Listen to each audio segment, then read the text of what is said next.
นั่นคือบัวซอนไม่ดานะซึ่งทำดีประสานใจสาวพันธุ์ขอขอบใจอยู่ในตัวสุขสันต์ช่วงนี้ใช่ขอขอบใจครอบครัว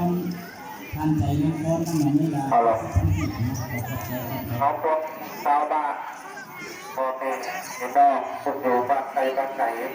มันจะเป็นทำเราเข้ากับเป็นสุขเดินมาบวกสุขครับทำปัจจัยท่านผลของพรรษาเขาบอกว่าวัดปัตโตนี่เขาบอกว่าไม่ได้เขาทำภาษาแดงทำมาทำภาษาส่งของการทำกับประชาชนเวลาว่าเข้าการ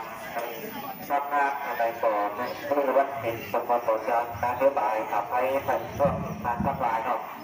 เขาก็เป็นนาทีที่จะบอกอย่างต่างๆออกมาเป็นไปตามพวกตั้งใจวันพัน